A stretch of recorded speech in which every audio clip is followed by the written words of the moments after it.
Benvenuti, signore e signori. Welcome everyone back to the BSR, to our next hybrid event for 2022. My name is Emlyn Dodd. I'm the Assistant Director for Archaeology here at the BSR, and it gives me great pleasure to introduce tonight's lecture in honor of Molly Cotton. As many of you know, Molly didn't start her career as an archaeologist. She trained as a doctor at the London School of Medicine, but shortly after 1928, Molly went on a trip to Greece and was converted to archaeology. In 1936, she was one of the first to take a postgraduate diploma at the newly founded Institute of Archaeology in London. She then became a close friend of Tessa and Mortimer Wheeler and was assistant director of the pioneering excavations at Maiden Castle.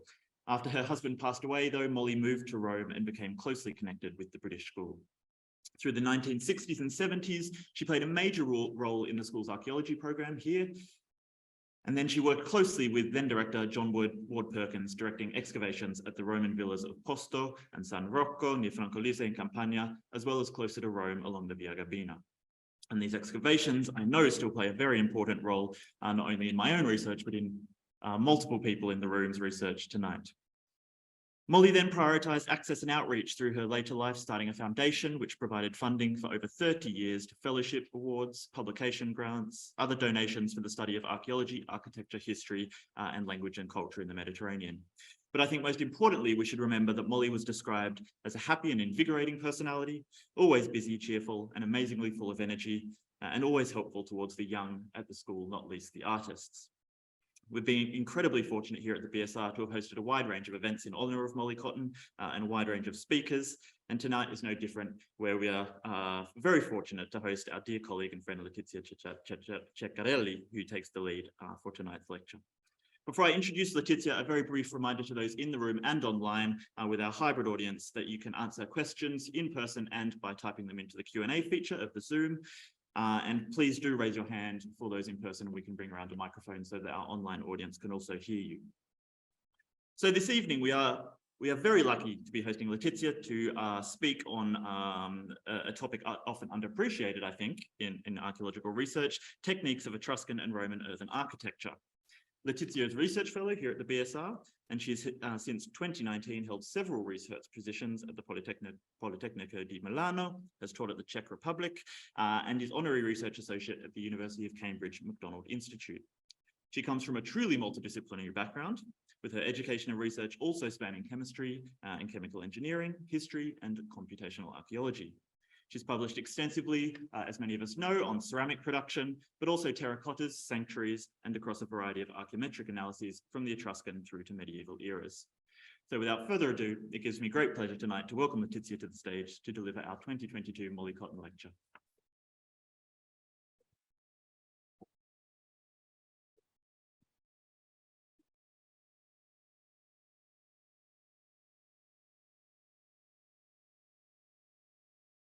Thank you for your presentation. The aim of my presentation tonight is to raise some questions concerning one of the most ephemeral type of ancient construction, earthen architecture. Earthen architecture was widespread in antiquity, but unfortunately, it leaves very few archaeological traces. When comparing with still existing but decaying buildings, here is a modern example from the area of Chieti in Abruzzo, it is easy to understand the difficulties that archaeologists are facing with this type of architecture compared with stone and bricks constructions. At best, some evidence is accidentally preserved by fire or as a plaster internal partition wall. In the vast majority, there are only foundation and so-called clay layers. The study of Etruscan and Roman earthen architecture is traditionally limited to a few sites where the traces are preserved. There are two main problems when discussing the terminology and function of ancient earthen architecture. Firstly, the definition of the walling technology, and secondly, their components, which in literature are often misleading.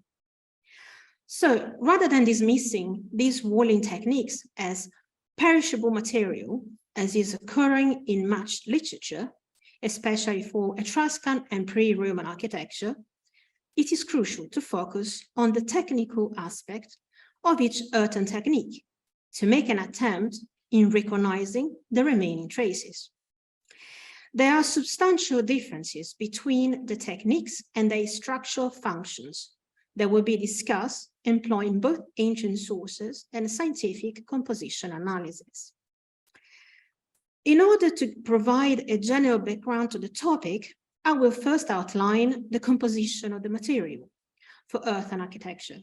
Then I will discuss the terminology, followed by technological aspects compared to the information offered by ancient sources. I will focus diachronically on the archaeological evidence, mostly in central Italy, with few examples drawn from Sicily, especially for the late antique period. The main question that is crucial to ask: why the use of raw earth walls?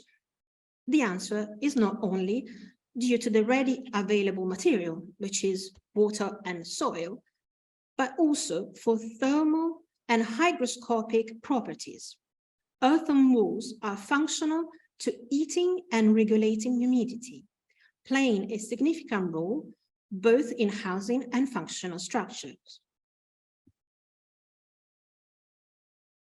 In order to understand the different techniques, it is necessary to spend a few words on the composition of the earth or soil used in this type of architecture.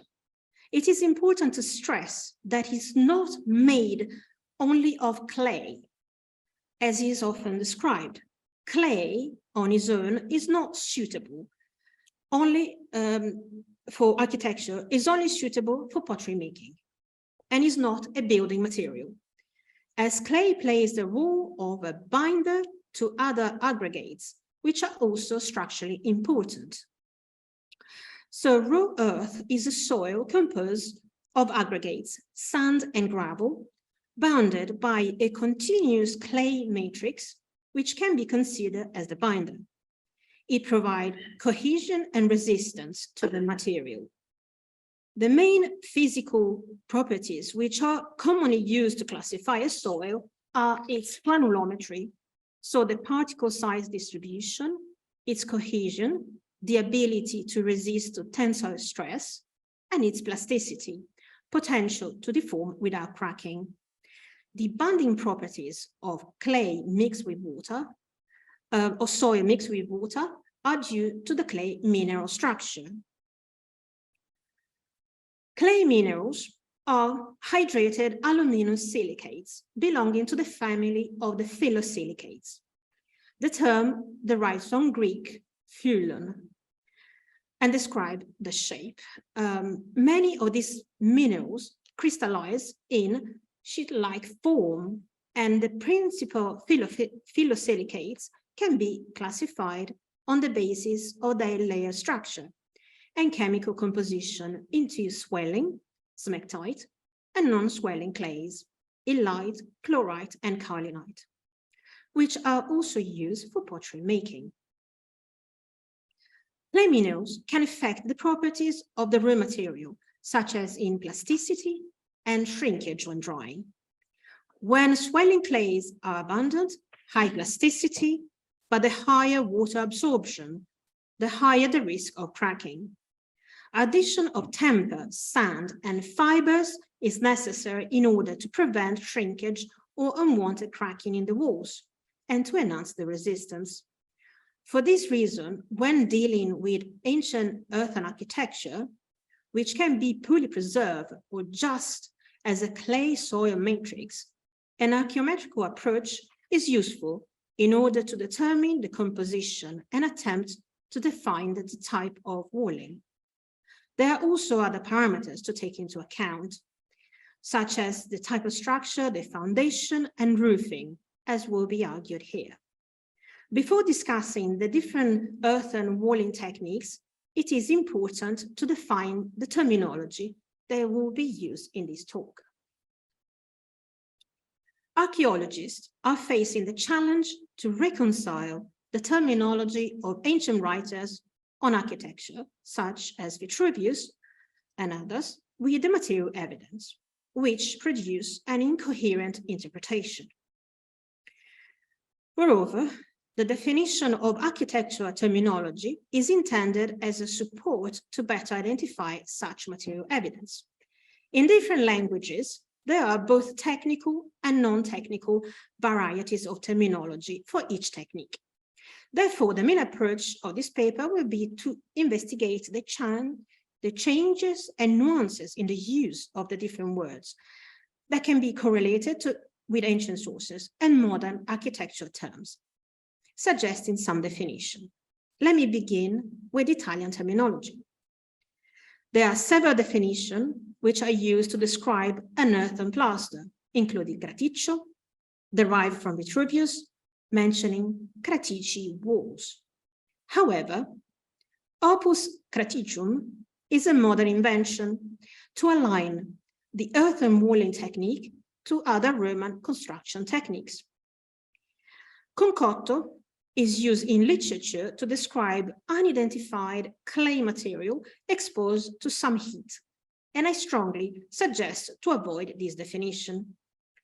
Incannucciato is the term that is more aligned with wattle-and-daub, describing both the wooden frame support and non-structural infill.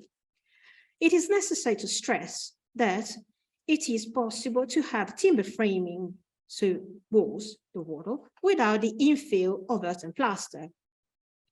Finally, the French term torchis is used also in modern architecture, and it is the more precise definition for earthen plastering. For the walling technique of rammed earth, the French term pisé is widely used in all languages, including modern architecture. Whilst in the last 20 years, especially Italian archaeologists, on the basis of a Pliny passage, created the term opus formatium or formatum, but its use is limited and, of course, is a modern invention. For unfired bricks, all languages are aligned in the definition. In modern architecture, the Spanish word adobe is used, derived from adobar, to plaster, and deriving from the Arabic at-tub. In this paper, I will use the term mud bricks.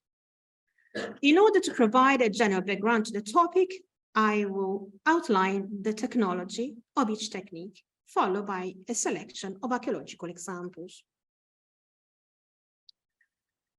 Frequently, in Etruscan studies, it is argued an evolutionary and chronological progression in building materials, from earthen architecture to stone masonry, especially when discussing domestic architecture, even in recent contributions. On the other hand, a necessary reevaluation of the different techniques is the focus of this presentation, suggesting a continuity on the earth walling tradition, as mud bricks and pisé have equal structural functions to ashlar masonry. So toshi has a non-structural function, as it is characterized by the installation of the earthen plaster as a fill of a wooden frame. The function of the material doesn't have a load-bearing role, but is a simple infilling for the load-bearing framework. A wall built with this technique can have at most a thickness of 40 centimeters. Vitruvius is very critical of this type of walling. Firstly, because it catches fire very easily. And secondly, the plaster is full of cracks. And when it's laid on wet, it swells the wood, which contracts as the work dries, breaking the plaster. He stressed the importance of a stone footing for avoiding decay of the structure. And when looking at modern examples, as this technique is widely used in France, on the frame are laid several layers of nearly plastic viscous mixture with a third of the volume of wet straw in order to avoid shrinkage and cracking. Toshi has the advantage of allowing the construction of the timber framework and the roof before the insertion of the earthen material. I show here on the right of the slides 2 examples of reconstructions which require some revision. Mud bricks. Firstly, both Vitruvius and Pliny called mud bricks lateres, as opposite to lateres cocti, fire bricks. Vitruvius states that they should not be made of sandy or pebbly clay or of fine gravel, because when made of these, they are in the first place heavy, and secondly, when washed by the rain as they stand in walls, they fracture and break up, and the straw in them does not hold together on account of the roughness of the material. Vitruvius indicates some soil rich in clay. He goes even to white or red clay, as in the passage I highlighted in the slides. A problem of earthen material is its porosity, which, together with the composition and water content, can affect the mechanical behavior. The best performance for mud bricks is around 60% of clay and a ratio 1:2 with sand. The plastic soil is mixed with binding material, such as straw or other fibers, left to decompose in water to produce protein colloid glues, and then placed in wooden frame used to shape the mud bricks, which are left dry thoroughly for several days or weeks. Drying is a crucial phase, and the related shrinkage is around 0.5 to 2%, according to the sand component. The addition of the vegetable fibers accelerates the drying process, reduce shrinkage, cracks, and improve the cohesion of the material. Vitruvius then suggests that bricks should be made either in autumn or winter, in order that they might dry uniformly. Those made in summer are defective, as the fierce heat of the sun bakes their surface and makes the brick seem dry while inside is still wet. He adds that the best performing bricks are those made 2 years before. All load-bearing earthen walls have in common an average thickness of more than 50 to 60 centimeters, and a solid stone or brick foundation in order to limit water capillary rising. Pisé. Run earth is a process that consists of building monolithic and load-bearing walls. The material is compacted in successive layers in a wood formwork. The mixture usually is a lean soil with clay percentage from 5 to 35% of the material dry weight, rich in sand from 50 to 80%, with gravel constituting the skeleton of the wall to increase the mechanical strength, and no use of fibers. Varro recommended the use of gravel for this technique, as in the passage here. The soil is used in between wet and dry condition, compacted in layers of about 90 centimeters and left to dry. 2 to 3 builders can erect up to 2.5 square meter of Pisé walling in a day, so it is a relatively fast walling technique. Due to the compaction process, run earth shows a distinctive horizontal layering. The use of the formwork is the key and distinguishes Pisé from other forms of earth construction, like cob or mud walling, bauge in French.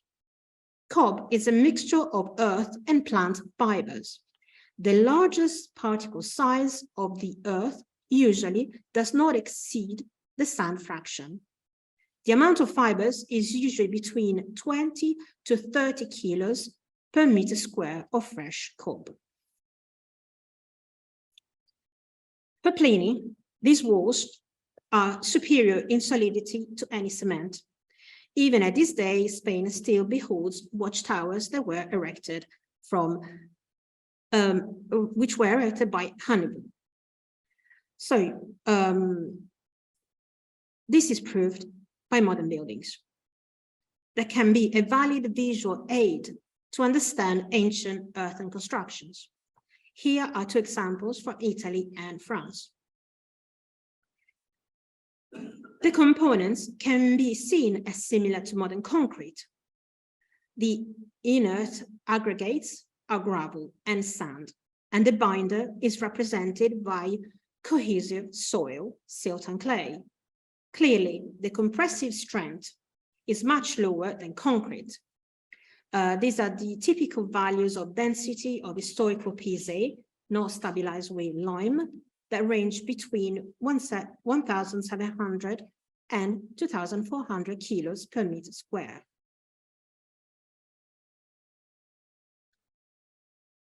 In this part of a talk, I'm going to present a series of case studies functional to the discussion or the application of different techniques.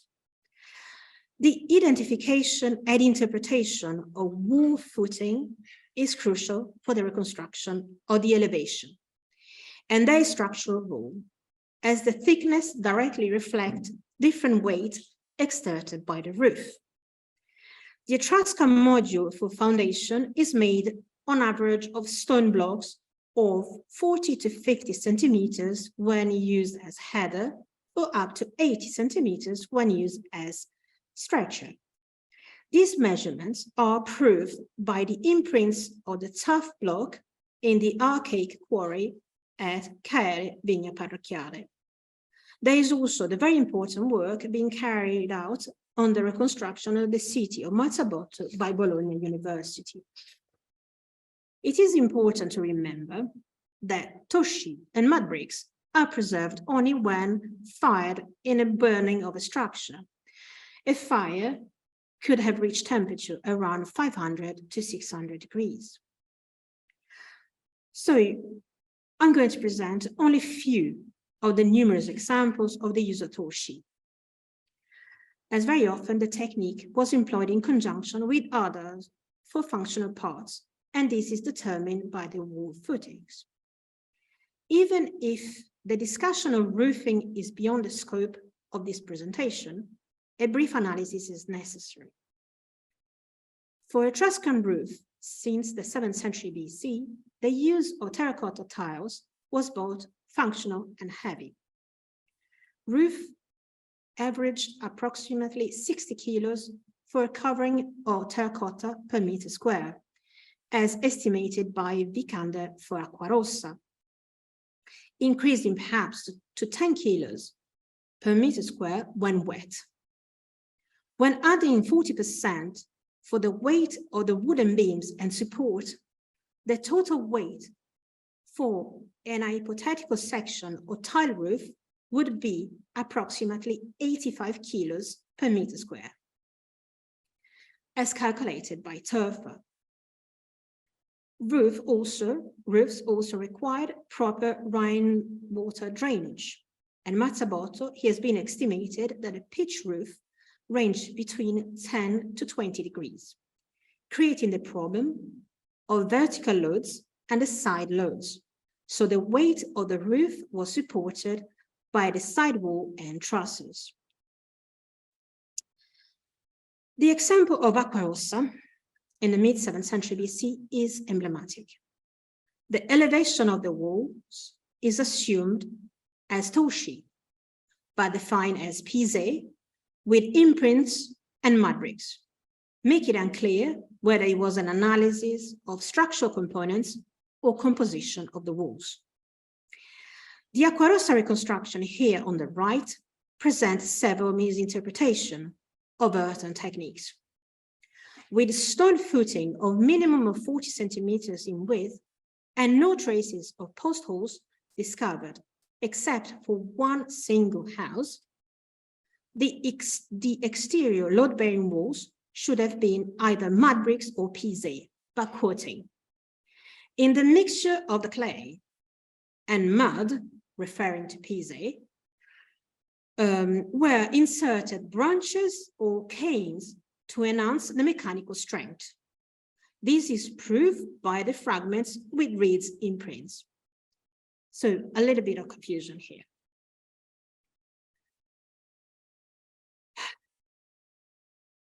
This is proof. Firstly, any timber framing is not technically compatible with pisé. And this mistake has continued in more recent literature, such as this quote from Miller's 2017 book on Etruscan domestic architecture. Secondly, the recovered fragments are just earthen plaster, being a non-structural infill of a load-bearing timber framework. Also, even in a very recent virtual reconstruction of some houses of Acquarossa, the focus is solely on the roof, as the elevation walls are just a box supporting it. However, this is the evidence that in a reconstruction, all architectural elements are interconnected. At Murlo, all the three orientalizing complexes destroyed by the fire at the end of the 7th or at the beginning of the 6th were built according to TAG 2021 using wattle-and-daub, and a very unusual triangular element was positioned vertically as a support of the roof. Direct evidence for pisé comes from the archaic phase of the monumental complex, where stone footings reached the dimension of 1 to 1.5 meters, and during the 1960s excavation, a substantial length of intact pisé walling was discovered together with mud bricks. Phillips, in 92, summarizing these findings, correctly stated that the majority of the exterior walls were made of pisé, while internal walls were made both of mud bricks and pisé. Especially the upper building's northern wing exterior wall was estimated by Turfa as 4 meters in height, possibly with the first floor. Therefore, only a pisé wall would have supported.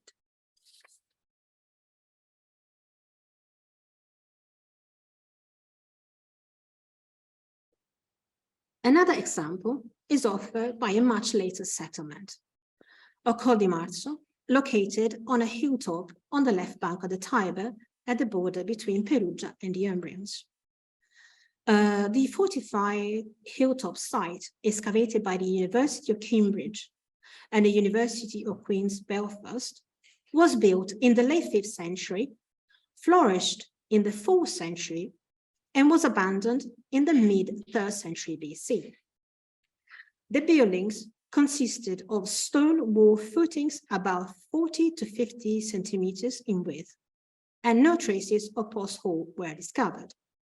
However, in the 4th century buildings, there is evidence of use of torchi in the walls, since during the excavation, many fragments were recovered. This shows a continued use of the technique. Compositional analysis carried out on the torchi samples proved that the raw material was selected containing non-swelling clays, mostly illite, which had a ratio of 1:4 to the coarse, calcite, and feldspars, which constituted the sand content. Otherwise, it would shrink too much during drying, even if the use of straw counteracts its effect. However, given the heavy tiled roofs, exterior walls were probably built in pisé or mud bricks to distribute the side load of the roof, as clayey soil is largely available on site.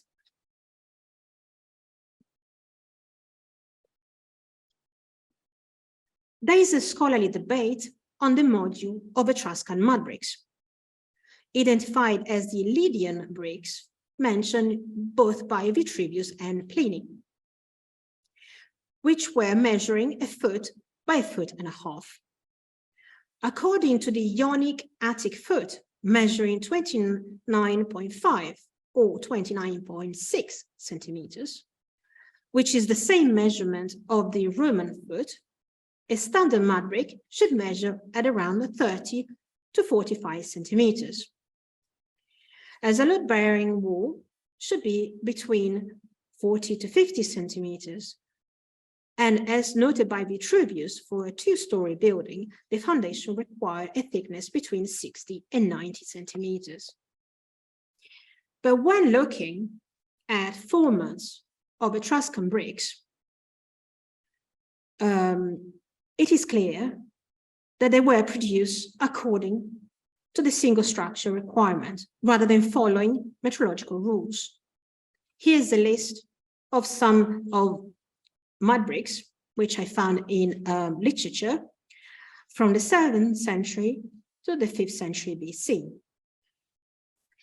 For example, the PG houses are an interesting example because the walls were built on a stone footing and mud bricks were used as header, while for internal walls, they were used as structures.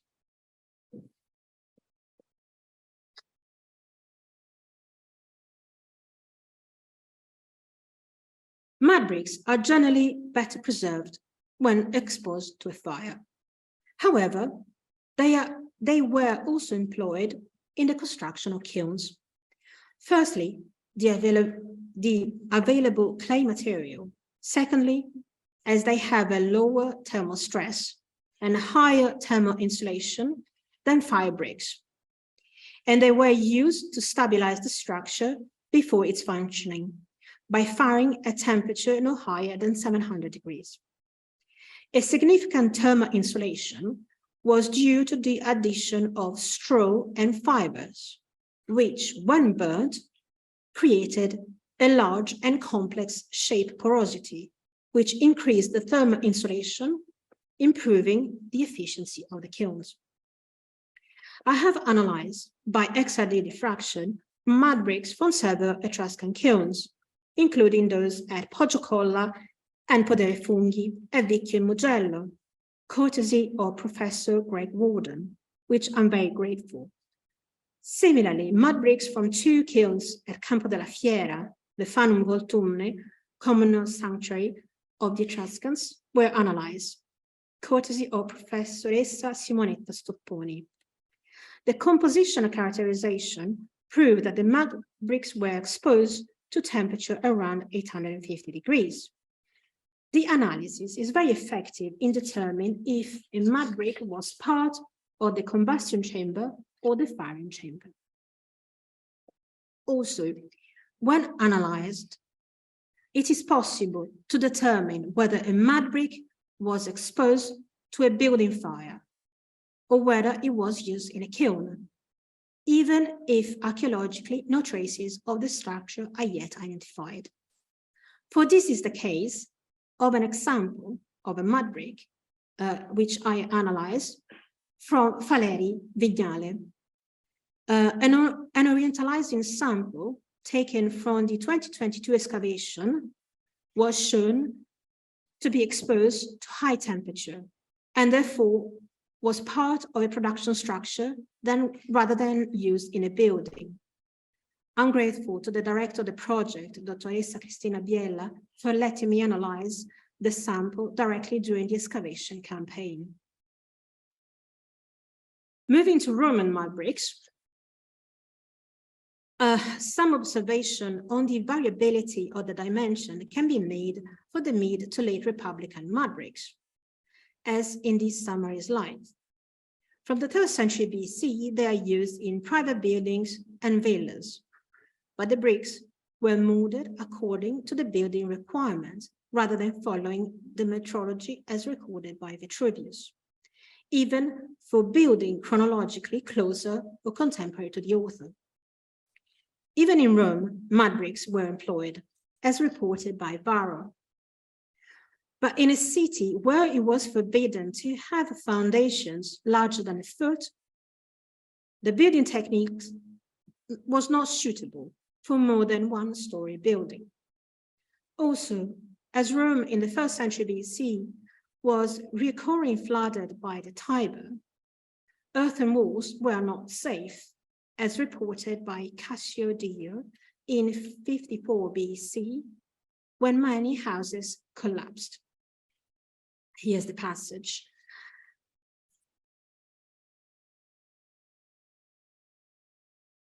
In particular, it must be mentioned the technique recommended by Cato for construction of buildings, generally in rural context, where the foundation in stone and mortar should be at least 1 foot above ground, on which the mud bricks wall should be built. An example comes from Città Reale, where a large late Republican and the second mid-1st century building in a form of an atrium villa interpreted by Filippo Corelli as a public building, a villa pubblica, used for census and for enrolling the troops. The exterior load-bearing walls were made of mud bricks with stone and mortar foundation of 90 centimeters. The wall was destroyed by a fire. The site was excavated by the British School of Rome and the University of Perugia.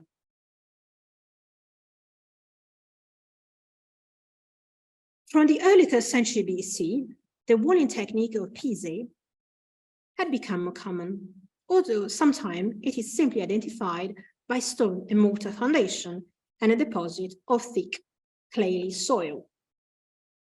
At Fregelle, in the atrium house 7, the exterior walls have a 40 centimeters base of broken tiles and mortar and Pise plastered with 1st style frescoes. According to the excavators, Paolo Bracconi, it dates to the 2nd half of the 3rd century BC and represents an early example for this type of foundation. Contemporary examples come from Pompeii. The earlier phases of the house of Granduca Michele and the house of the center have internal Pise walls plastered with 1st style frescoes dating to the 3rd century BC. At Cosa in the house of Diana, Pise walls date to the 1st half of the 2nd century BC. However, the technique was not used just for private buildings. For example, in the Forum at Ostia, even during the 1913 excavation of Taberne of the 2nd century BC, Finelli recorded a 1 meter thick clay coarse layer of soil over tough foundations, clearly a Pise elevation. This is the first sample, anyway, of earthen walls in Ostia. I'm very grateful for the information. To Professor Axel Gehring, director of the Ostia Forum project, and to Sophie Menge as part of her PhD research. This is another newly excavated example. I'm presenting a newly excavated example of Pise walls excavated in 2022 campaign at the so-called Villa di Tito in Sabina, thanks to the courtesy of the project directors, to whom I'm very grateful, Professor Miles Beccallum, St. Mary University, and Professor Martin Beckham, McMaster University. The project is funded by the Social Science and Humanities Research Council of Canada. The so-called Villa di Tito is a terrace villa overlooking the Velino River valley within the territory of Castel Sant'Angelo Rieti. The Pise walls are preserved due to a thick lime plaster finished with a clay slab and date to the mid-1st century AD, and are perfect examples of Vitruvius guidelines with the extensive use of gravel to strengthen the walls. However, in this case, the earthen walls are not load-bearing, given the average thickness. So they were installed due to their thermal properties. Analysis on rounded earth wall thermal performances have shown them having low thermal conductivity, high heat capacity, a significant thermal mass effect, which is the key element enabling thermal stability. Thermal mass refers to the ability of a building material to absorb heat, retain it, and then release it over time. Thermal mass basically represents a material resistance to change in temperature. There are several examples of villas where the internal walls are made of pise. One is in Umbria.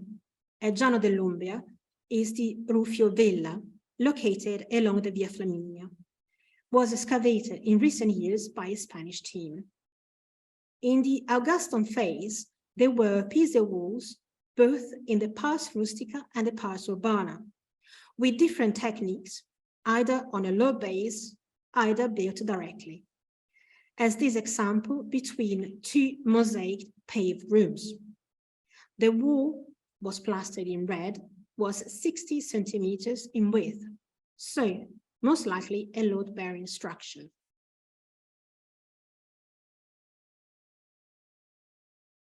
As Sette Finestre, since its foundation in the late 1st century BC, many internal walls were built with a base made of stone, mortar, and tiles, ranging in height between 58 to 1.50 meters, with pise elevation, a technique used extensively also in the Trajannic Adrianic period of the villa. It should be noticed that no earthen wall were built in the villa bath complex. The excavator systematically recorded deposit of thick clayey soil over floors and extensive collapse of painted plaster. A useful observation was made in the 1980s publication that if walls were built in stone and bricks, a large amount of rubble would have been excavated.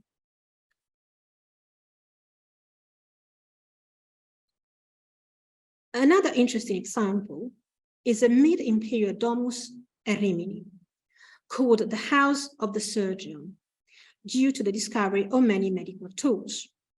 It has been dated to the 2nd century AD, with pise walls on 50 centimeters high brick walls. The pise walls are all internal.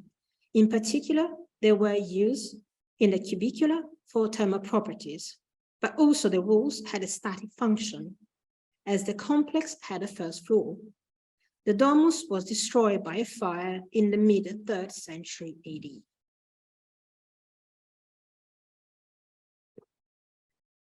Humidity regulation is another feature of pise walls.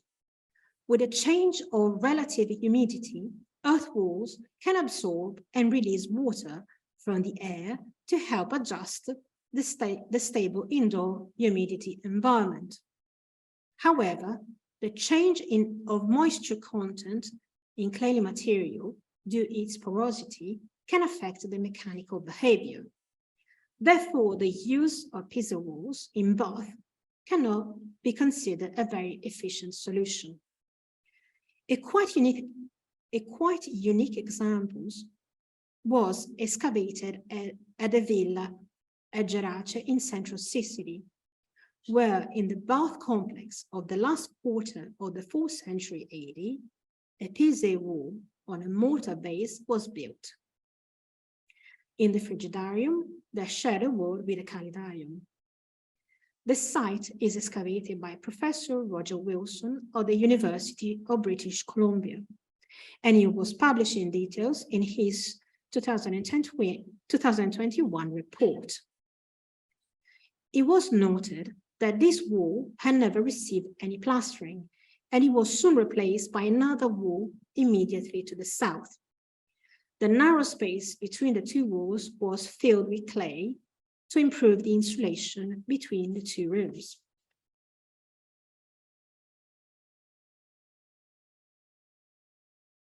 As a final example of earthen architecture, I wish to discuss the use of mud bricks in Roman and late antique kilns. As previously observed, mud bricks have lower thermal stresses and higher thermal insulation than fire bricks. Therefore, they were extensively employed in the construction of kilns, but there is no standard size. Even Cato, in the 2nd century BC, when discussing a lime kiln, suggests the use of mud bricks, lateres, and of lutum, which is a coating of mud, literally, implying the use of mortared stone with a coating with clayey material. These can be seen in contemporary kilns. And to conclude my talk, I would like to discuss the late antique kilns excavated under my direction in Umbria at Montelabate in the Upper Tiber Valley. A series of excavation campaigns between 2012 and 2018 led the discovery of 7 kilns. 5 square kilns were located on the summit of the hill, arranged around the rich clay deposit, oriented north-south, probably to create an updraft favorable to the firing process. On the top of the hill was also a round kiln oriented east-west. Only the underground part of the kilns were preserved due to the past exposure to regular machine plowing. The combustion chambers consisted of external walls built with fire bricks and clay mortar, slipped with thick layers of clay, while the construction of arches supporting the perforated floor and firing chambers were made with extensive use of mud bricks. Kiln 1, which is the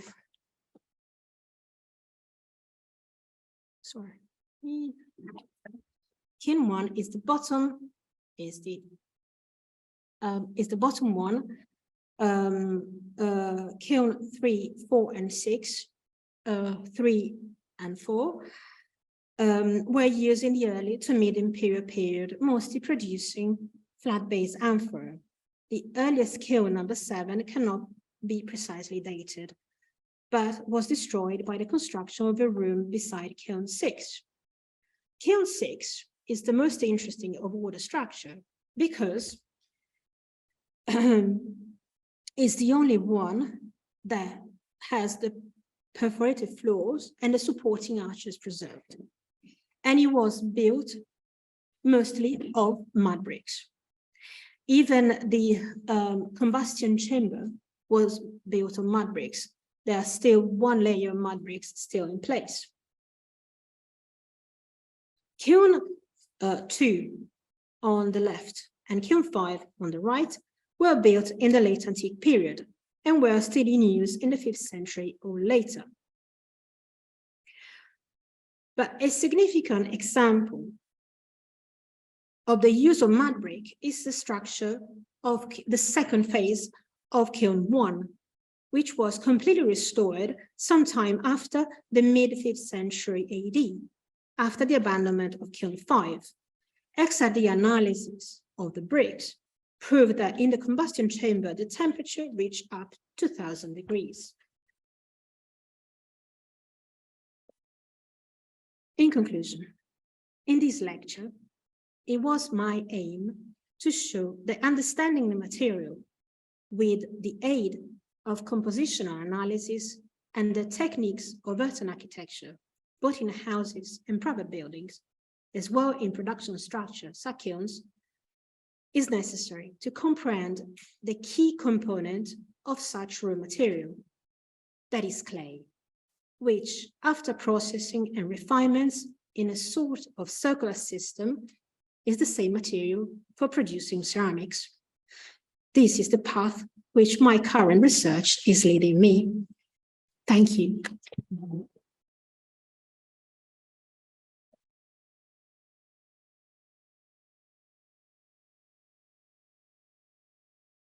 Thank you very much, Letizia.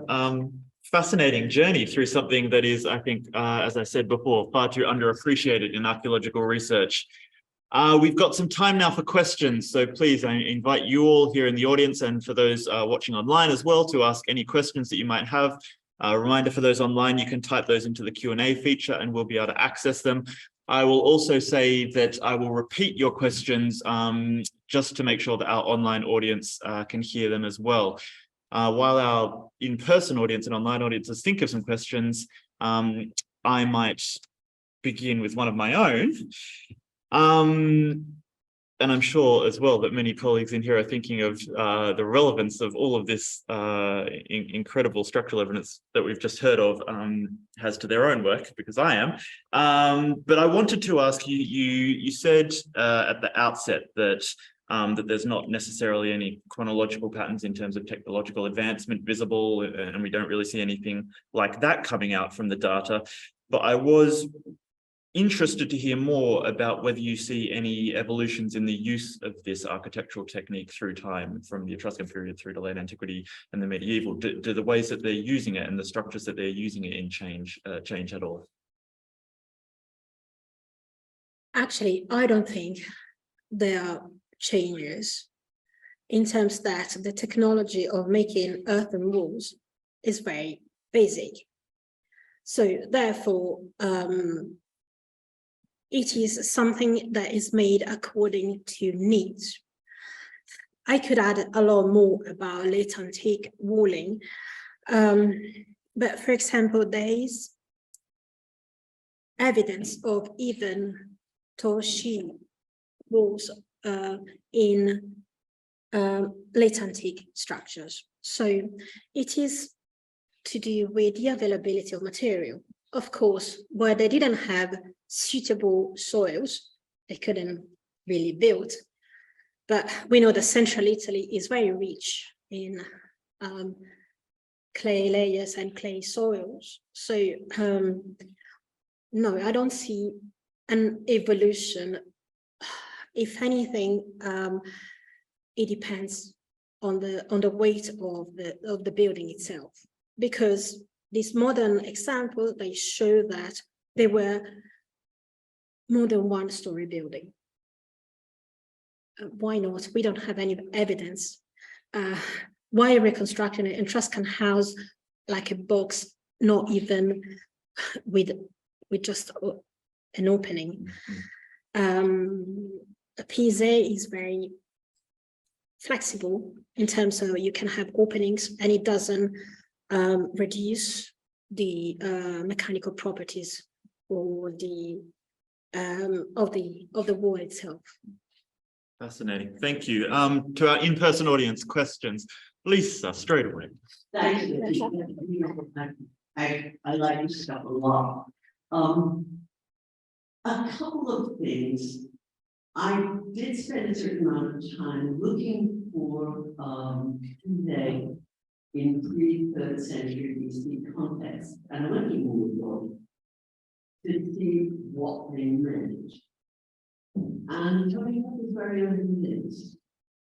We couldn't find the physical place that they found this today. And I must say, making today with a 1 meter thick base is kind of unconvincing. So then I went around and figured out a series of other sites, and the only one that was remotely plausible was Roselle, where this is a wall that could be there. But I ended up being skeptical of anything before the 3rd century BC, where it's so obvious, as you said. Second thing is that when people say they have mud bricks, you don't necessarily trust them. Frank Brown thought that all of those were built in mud brick, because he'd been digging in the Eastern Mediterranean, where everything was, and he realized that the walls were mud, but he didn't actually consider it there. So, you know, there is no recognition that over. Or I read definition of mud bricks. You know, it's definition we have a standing wall in Pisa, and the rest is assumed. And then finally, you do have Delos and at Utica, they clearly supporting two stories. And I think that its strength for that is one of the reasons. And interestingly, at Dale, it used by Italians. You know that happened with Italian, and they so you know the passion, if you like, that you did bringing in your own story. I think it's a really Italian, really fascinating for that. Pepe's telling me to repeat that, but I'm not going to try and repeat Lisa's whole comment because that was ambitious. But I will let Letizia respond. I've been in touch with Tony Tuck myself, and he did found a photograph from the 1960s in which the section was clearly a wall.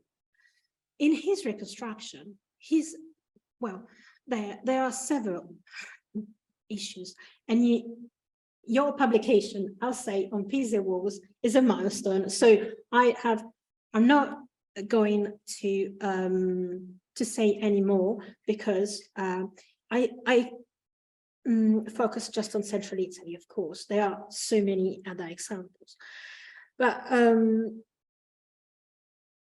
a structure like the archaic northern wing of Morlo, it is actually reconstructed a two-story building. And to have that, or to have a 4 meters height wall, only a Pisa wall would support. It could have been mud bricks, but they did find mud bricks at Morlo. So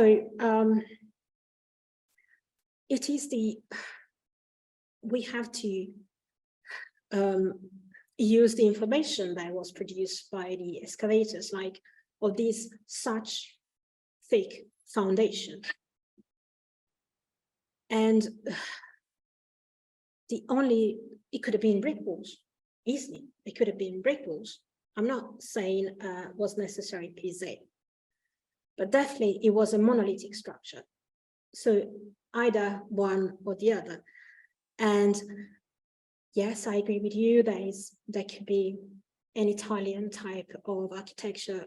I didn't go into Sicily because even in Sicily we have an enormous amount of examples of